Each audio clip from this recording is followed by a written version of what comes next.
Now, on just one station, surveillance cameras showing a new view of a violent shootout in a parking lot of a South Florida apartment building. The barrage of bullets sending 2 people to the hospital, and it lands a rapper in jail. Popular rapper arrested.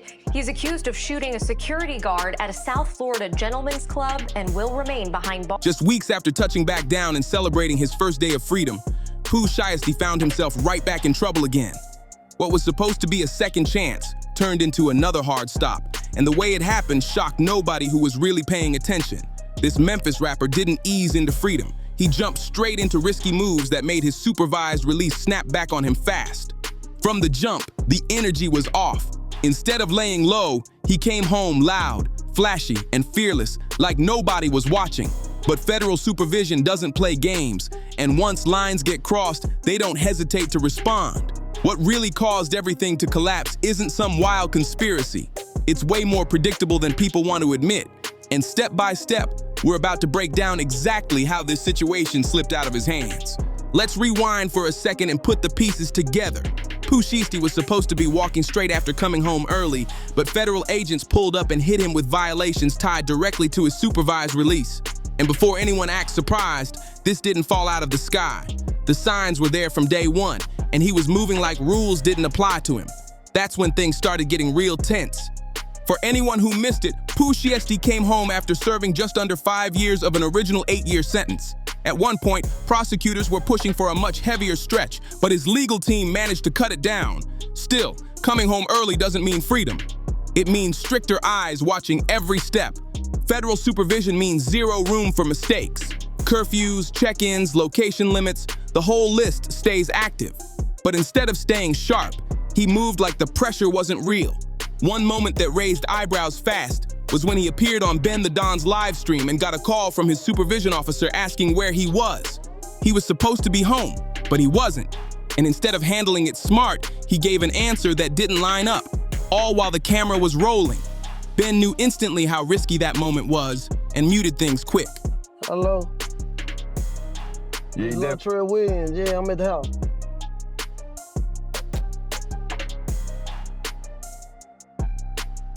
Yeah, keep it. All right. Just back there. Oh my God. Oh, No. you said what? Yes, I am. Yes, I am, man.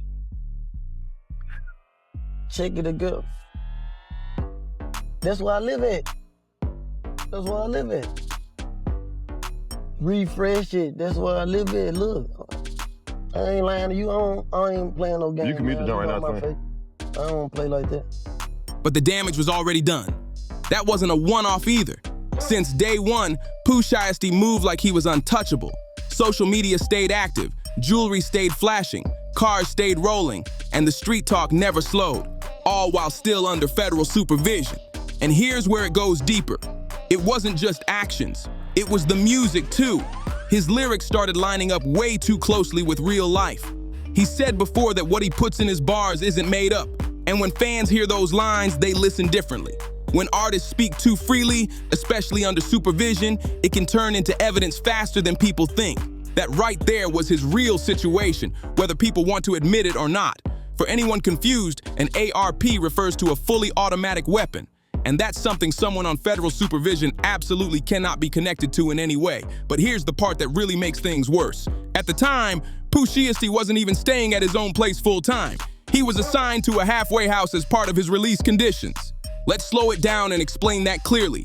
When someone comes home early from a federal sentence, they don't just get handed full freedom, they're placed in a transitional facility known as a halfway house. That's where you sleep every night, follow strict guidelines, and slowly earn privileges over time. It's meant to help people adjust back into everyday life, but the rules stay tight. In a halfway house, curfews are locked in. You don't just slide in whenever you feel like it. You have to be back by a set time every single night. Movement has to be approved. Jobs have to be cleared. Travel has to be signed off on. And being around other people with serious records is a big no-go. The whole setup is about control and observation, not freedom. And here's where federal supervision hits different. They don't operate with patience. State supervision might let small things slide, but federal officers don't. They can show up unannounced, search your space, run random tests, and check your circle at any time. One misstep, even a small one, and you're right back to serving the rest of that time. For someone like Pooh Shiesty, who's publicly tied to Choppa Gang, that supervision was always going to be even tighter. The feds don't just watch individuals, they watch networks. When you're seen as a leader, they track who you talk to, where you go, and how you move. And let's be honest, this situation didn't come out of nowhere. This wasn't his first clash with the system. His past already had patterns that raised red flags. The case that sent him away in the first place stemmed from serious street activity back in 2020. Court records showed multiple incidents that brought heavy attention his way. One key situation involved a meetup that turned into a robbery scenario, followed by someone getting seriously hurt. That wasn't viewed as random. It fit into behavior the authorities had already been watching.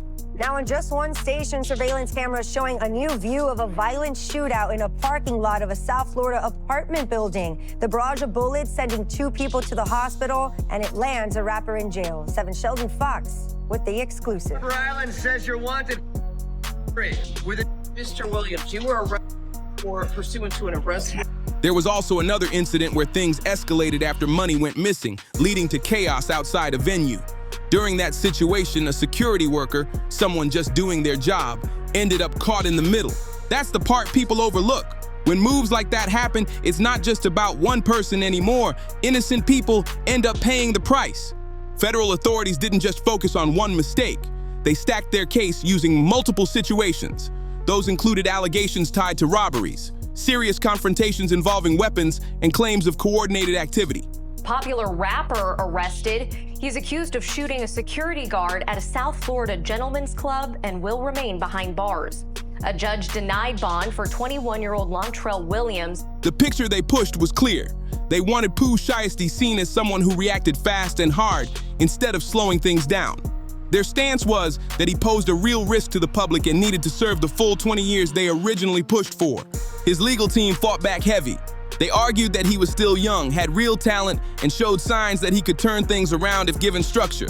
After a long back and forth, they managed to knock the sentence down to 8 years. Still serious time, but far from the 2 decades he was staring at before. When Pooh Shiesty finally came home, everything was lined up for him. Momentum was on his side. His first day out track exploded fast, pulling in massive numbers. Plaques started rolling in. High-end cars were everywhere, and rumors even linked him closely with India Love. From the outside, it looked like the comeback blueprint was already written. That track wasn't just music, it was a message. He was announcing his return, showing confidence and signaling that he was ready to reclaim his spot in the rap game. For a moment, it felt like he was about to become one of those rare comeback stories, the artist who learned the hard way and turned his second chance into something real. But behind closed doors, the talk never stopped. People close to the situation kept whispering that he never truly separated himself from that old mindset. Same circles, same language, same energy. The music sounded polished, but the movement off camera told a different story. And that's where federal supervision becomes a real trap. Nothing goes unnoticed. Every post, every lyric, every appearance, every connection gets reviewed. When someone under supervision starts rapping about prohibited items and risky behavior, it stops being entertainment fast. At that point, it's not art, it's documentation. What really sent shockwaves through the scene was how the news first broke. Ben the Don revealed what happened live while streaming, and you could hear the surprise hit him mid-sentence. The call he got changed the tone instantly. He tried to stay calm, but once the details came out, that the place was cleared out and everything was taken, the energy shifted hard. When Buddy had this right here, and I told you he going to jail. Yeah. He's going back. Even though Ben tried to keep it quiet, the word spread anyway. Clips circulated fast, conversations blew up, and by the time most people caught on, the streets already knew what time it was. You could hear it in Ben's voice when he talked about that phone call. This wasn't some wild surprise. He made it clear that he had already seen the signs lining up. He basically reminded the person on the other end that he had called it earlier, saying this situation was headed in one direction only, straight back into trouble. The way he said it carried that "I warned you" tone, like the outcome was already written. That reaction said a lot. People who really understood Pooh Shiesty's situation weren't shocked at all. The warning signs had been there since the beginning. But things got messy when Ben later tried to walk things back publicly, saying the call had nothing to do with Pooh Shiesty at all. Whether that was him trying to cool things down or shield someone close, nobody can say for sure. Either way, the facts surfaced fast. Situations like this don't happen overnight. Federal agents don't move randomly. They plan carefully. They watch, collect information, and wait until everything lines up before making a move. Based on how this played out, the visit was likely set in motion weeks, maybe even months earlier. When they finally showed up, they did what they came to do. Whatever they were looking for, they secured it, and Pooh Shiesty was taken back into custody immediately. Not long after, news outlets and online pages started spreading the update that he was no longer free. Confirmation came through official federal records, listing his real name, Rel Donald Williams Jr., along with his registration details and an updated release date, April 11th, 2026. That date stood out for a reason. It matched the original release date tied to his sentence before he was granted early release. That detail matters a lot. This isn't about fresh accusations. It points to a violation of supervision. If new cases were involved, the timeline would have stretched further. Instead, this move simply sends him back to complete the remainder of his original 8-year term.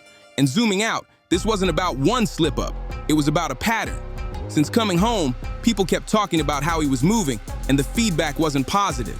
The second chance was there, but it wasn't handled carefully. For anyone confused about how federal supervision works, here's the simple breakdown.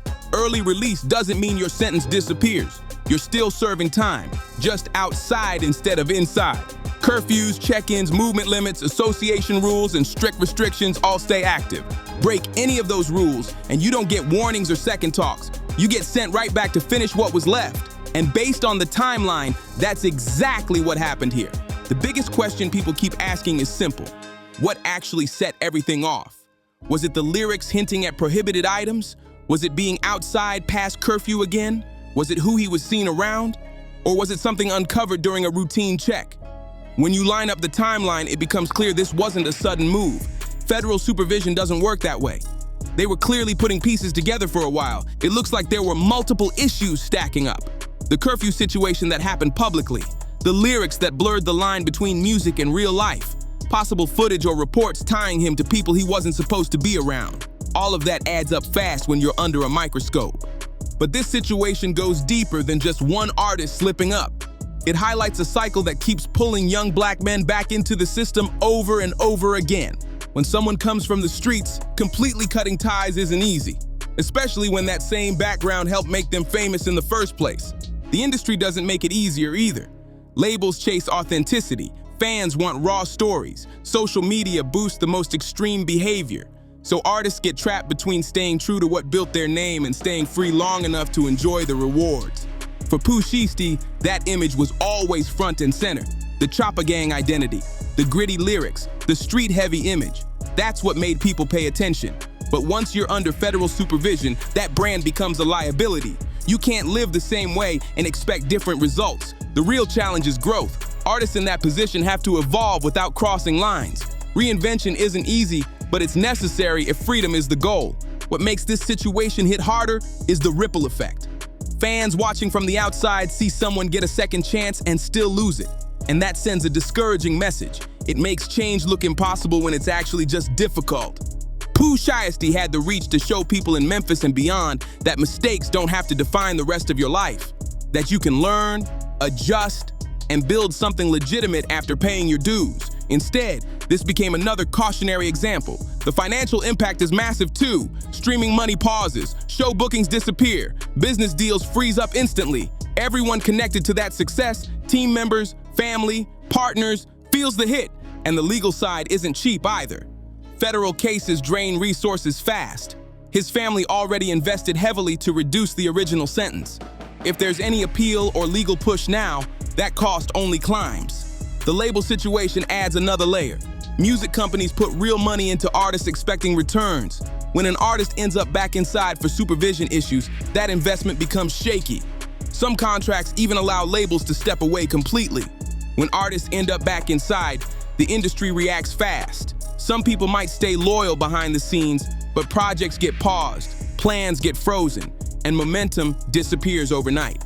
And that's what makes this situation hurt even more. None of this had to happen. All he needed to do was follow a short list of basic rules. Stay where you're supposed to be home when curfew hits, stay far away from prohibited items, keep certain topics out of your music while under supervision, and don't surround yourself with people who bring extra attention. Simple moves that could have kept everything on track. Those small decisions would have kept him free, focused, and building real wealth. Just imagine what 3 more years outside could have looked like. Multiple album drops, bigger tours, a label of his own, smart investments. He had a clear lane to lock himself in as a long-term name in hip-hop. Instead, he'll spend that time watching from the sidelines while others take the spotlight he once had. The opportunity window doesn't wait, and the industry moves fast. Halfway houses are supposed to help with that adjustment, but the reality isn't always smooth. A lot of these places are overcrowded, understaffed, and located in environments that make it tough to avoid the same influences that caused problems before. For someone with fame and resources like Pooh Shiesty, that setup may not have provided the structure he actually needed. The supervision system often leans more toward punishment than real rehabilitation. The rules can feel stacked against success, and the consequences hit hard. One wrong move, even without a new offense, can send someone straight back to finish their time. That said, the rules exist for a reason. Federal supervision is meant to protect the public while giving people a chance to prove they've changed. When someone breaks those rules repeatedly, especially with a serious past, the system is going to respond.